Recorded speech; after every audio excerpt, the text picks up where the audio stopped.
Que privilégio poder começar com você um novo curso, o curso Como Entender os Evangelhos. O Antigo Testamento termina com Malaquias, 400 anos antes de Cristo. Nesses 400 anos de Malaquias até Jesus Cristo, nós temos um período chamado de interbíblico. Este é um período muito intenso na história, mas sem registro nas Escrituras. Quando você termina o Antigo Testamento, quem está dominando o mundo é o Império Medo-Persa. Mas depois o Império Medo-Persa caiu nas mãos do Império Greco-Macedônio, com Filipe da Macedônia, depois o seu filho Alexandre o Grande, que domina o mundo com a sua bravura e contribui decisivamente com uma língua universal, a língua grega, que vai ser o instrumento que Deus vai usar para escrever o Novo Testamento. Você bem sabe que o Velho Testamento foi escrito em hebraico, pequenas porções em aramaico, e que o Novo Testamento foi escrito em grego koiné, ou grego popular. E esta foi a grande contribuição dos gregos, sobretudo no que tange à revelação bíblica. Com a morte precoce de Alexandre o Grande, o seu império, porque ele não tinha herdeiro, foi dividido entre 4 principais generais. Cabe-nos entender que Israel, que é o nosso foco de interesse, ficou dominado, ora pelos Seleucidas da Síria, ora pelos Ptolomeus do Egito. Foi nesse período que também houve uma importante tradução do Velho Testamento para o grego.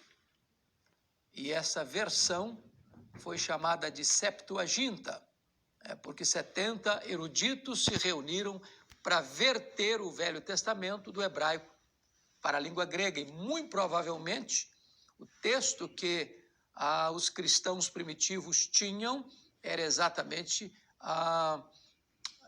da Septuaginta, porque era o grego falado naquele tempo. Também nesse período aconteceu a famosa Guerra dos Macabeus. Isso porque Antíoco Epifânio, líder dos Seleucidas, profana o templo de Jerusalém. Você se lembra que com o retorno do povo do cativeiro babilônico, houve a reconstrução do templo, não um templo tão majestoso quanto o templo que fora destruído por Nabucodonosor em 586, mas esse templo foi profanado. Uma porca, um suíno foi sacrificado no altar do templo e o seu sangue espalhado pelo templo. Isso provoca uma guerra. Matatias com seus filhos, sobre o sacerdote, sobretudo seu filho Judas, Macabeu, entra nesta peleja e ganha essa batalha, libertando, de certa forma, Israel desse poder estrangeiro. Então nós temos um longo período também de governo da família Macabeia. Depois você, a partir do ano 63, com a chegada de Pompeu, esse território de Israel passa a ser dominado por Roma, né? E agora é constituído nesse território a família Asmoneia, que é uma família procedente dos Edomitas, e os Edomitas, você se lembra, são procedentes de Esaú, irmão de Jacó, começam a ter uma grande importância, sobretudo com Herodes o Grande, que vai reinar até o nascimento de Cristo, possivelmente uns 2 anos depois que Jesus nasceu.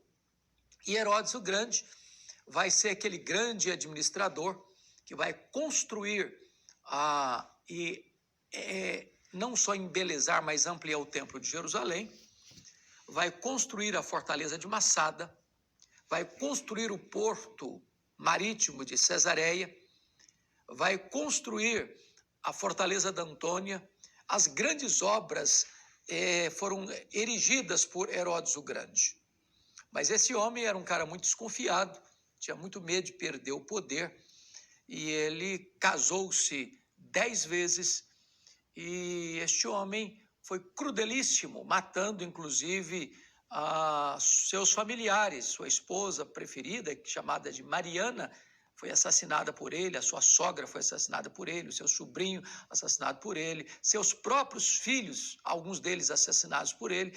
Todo mundo que tinha qualquer, oferecia qualquer risco na cabeça dele para tomar-lhe o poder, ele cruelmente assassinava. É por isso que você nota aqui que o Novo Testamento abre com o nascimento de Cristo. E Herodes fica tão alarmado quando os magos chegam do Oriente, dizendo que tinham vindo para adorar o rei dos judeus. Ele manda matar, então, todas as crianças de Belém ao redor de 2 anos para baixo, tentando com isso eliminar Jesus, que ainda era criança, que ainda era um bebê, pelo menos até aí a idade de 2 anos. Então, foi preciso que José e Maria fugissem para o Egito com Jesus até que Herodes o Grande morresse. Pois bem, então, nós chegamos agora ao Novo Testamento. Agora, quando você entra no Novo Testamento, com o Evangelho de Mateus, quem domina o mundo agora é o Império Romano. O Império Romano que passou a dominar esse território desde o ano 63 com Pompeu. Bom, nós temos vários imperadores romanos que nós poderíamos aí entrar nessa questão desde Júlio César, mas quem governa o mundo quando Jesus nasceu é César Augusto. Depois, quando Jesus morreu, quem governava o mundo era Tibério César. Depois você tem Calígula, depois você tem Cláudio, depois você tem Nero, depois você tem Tito Flávio, depois você tem Vespasiano, depois você tem Domiciano, e o Novo Testamento encerra com Domiciano, que deporta o apóstolo João para a ilha de Patmos. Bom, então, nós vamos entrar agora no Evangelho chamado Evangelho de Mateus, né? Nós temos 4 evangelhos.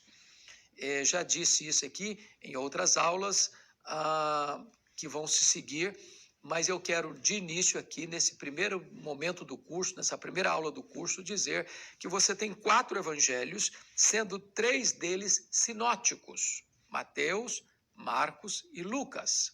A palavra sinótico significa olhar na mesma perspectiva. Então, embora tenham eles peculiaridades distintas, conforme vamos ver, Mateus escreveu para os judeus, Marcos para os romanos e Lucas para Teófilo, que era grego, eles tinham características muito semelhantes. E João, diferente dos 3 primeiros, ele escreveu bem mais tarde e escreveu para defender uma tese, a divindade de Jesus Cristo, sendo ele Deus, se fez homem, sem deixar de ser Deus, e retorna para o céu como Deus, sem deixar de ser homem.